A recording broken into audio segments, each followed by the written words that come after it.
ان سب کے براہ راست اور بالواسطہ اعترافات بھی آ چکے ہیں کہ پاناما کیس میں نواز شریف کے ساتھ کیا ہوا تھا۔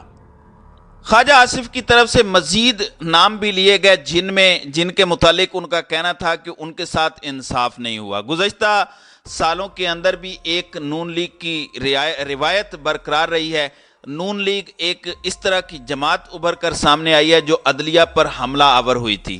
عدلیہ کی ان کی جانب سے، مریم نواز کی جانب سے پچھلے سالوں میں یہ کہا گیا تھا کہ اگر ہمارے حق میں فیصلہ نہ آیا تو ہم ججز کی کرپشن کے کیسز سامنے لائیں گے، اور اگر ہمارے حق میں فیصلہ آیا تو پھر ہم اسے ظاہر نہیں کریں گے۔ تو اس سے پتہ چلتا ہے کہ ان کے انصاف کا معیار کیا ہے۔ ان کے انصاف کا معیار یہ ہے کہ اگر ہمارے حق میں فیصلہ آئے تو ہم کسی کی کرپشن، کسی کی آڈیو، کسی کے متعلق جو ہے وہ گفتگو نہیں کریں گے، لیکن اگر ہمارے خلاف فیصلہ آئے گا تو ہم ان کو ننگا کریں گے، ہم ان کو گندا کریں گے۔ یہی وجہ ہے کہ مریم نواز کی جانب سے اس سے پہلے ججز کے حوالے سے، خاص طور پر جسٹس اعجاز الاحسن کے حوالے سے اور باقر جسٹس مظاہر نقوی کے حوالے سے اس طرح کی گفتگو کی گئی، اور اب خواجہ آصف کی جانب سے اس طرح کی گفتگو کی جا رہی ہے۔ دوسری جانب گجرانوالہ کی انسداد دہشت گردی عدالت نے اداروں کو دھمکانے اور چیف سیکرٹری کو جان سے مارنے کی دھمکیاں دینے سے متعلق مقدمے میں رانا ثناءاللہ کو گرفتار کر کے 7 مارچ کو پیش کرنے کا حکم دیا ہے۔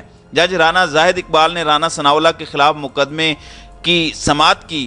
گجرات پولیس نے مقدمے کی تفتیش مکمل کر کے اخراج رپورٹ عدالت میں پیش کی تھی، تاہم عدالت نے پولیس کی رپورٹ کو مسترد کر دیا۔ عدالت نے مقدمے کے اخراج کی رپورٹ مرتب کرنے پر S S P investigation Gujrat, متعلقہ ڈی ایس پی اور تفتیشی افسر کو شوکاز نوٹس جاری کرتے ہوئے ذاتی حیثیت میں پیش ہونے کا حکم دیا۔ اس کے علاوہ عدالت نے مقدمے کے ملزم رانا ثناءاللہ کے قابل ضمانت وارنٹ گرفتاری بھی جاری کیے ہیں۔ عدالت نے حکم دیا کہ ملزم رانا ثناءاللہ کو گرفتار کر کے عدالت میں پیش کیا جائے۔ حکومت پنجاب نے 15 اپریل 2021 اور 29 جنوری 2022 کو اپنی تقاریر کے دوران عدلیہ اور سرکاری افسران کو دھمکیاں دینے پر وفاقی وزیر داخلہ رانا ثناءاللہ کے خلاف دہشت گردی کا مقدمہ درج کیا تھا۔ تو یہ ایک روایت برقرار ہے ان کی جانب سے کہ یہ دھمکیاں دیتے ہیں، ڈراتے ہیں، دھمکاتے ہیں اور کوشش کرتے ہیں کہ کسی بھی طریقے سے عدالتیں جو ہیں وہ ان کے کہنے کے مطابق جو ہے وہ فیصلے دیں۔ اب پاکستان بار کونسل نے چیف جسٹس عمر عطا بندیال کی جانب سے پنجاب اور خیبر پختونخوا میں انتخابات میں تاخیر کے معاملے پر تشکیل دیے گئے لارجر بینچ میں سپریم کورٹ کے سینئر ترین جج جسٹس قاضی فائز عیسیٰ اور جسٹس سردار طارق مسعود کو بھی شامل کرنے کا مطالبہ کیا ہے۔ چیف جسٹس آف پاکستان کو جسٹس قاضی فائز عیسیٰ اور جسٹس سردار طارق مسعود کو شامل کرتے ہوئے سینئر ججوں پر مشتمل سپریم کورٹ کا 9 رکنی بینچ تشکیل دینا چاہیے۔ اعلامیے میں کہا گیا کہ اس اقدام سے غیر جانبدار اور شفاف تصور بن جائے تاکہ عوام اور وکلاء برادری پنجاب اور خیبر پختونخوا کی صوبائی اسمبلیوں کے انتخابات کی تاریخ کے اعلان کی آئینی ذمہ داری اور اختیار کے تعین کے اہم معاملے پر بینچ کی تشکیل پر سوال نہ کر سکے۔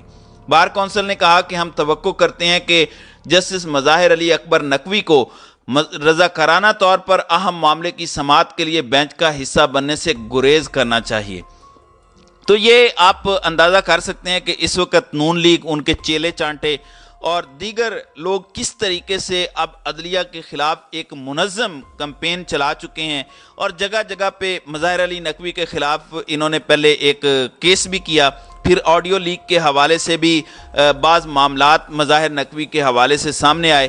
تو آنریبل ججز کے اوپر نون لیگ ایک دفعہ پھر حملہ آور ہو چکی ہے، اور ان کی کوشش ہے کہ اس معاملے کو سبوتاج کیا جائے۔ اس کی وجہ یہ ہے کہ ان کو پتہ ہے کہ 90 دن کے اندر اندر انتخابات کرانا الیکشن کمیشن آف پاکستان کی ذمہ داری ہے۔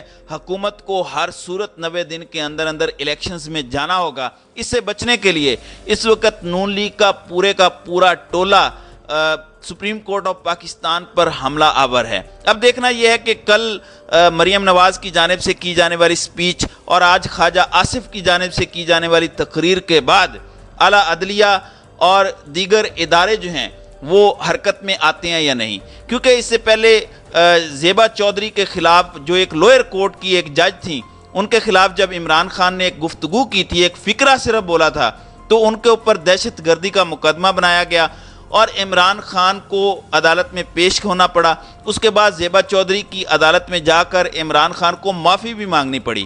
تو اب دیکھنا یہ ہے کہ انصاف کا یہ جو ترازو ہے اب مریم نواز اور خواجہ آصف سے متعلق کیا فیصلہ کرتا ہے۔ تو ناظرین کرام، آپ کی اس ویڈیو کے حوالے سے کیا رائے ہے؟ آپ اپنی رائے کا اظہار کامنٹ سیکشن میں ضرور کیجیے گا۔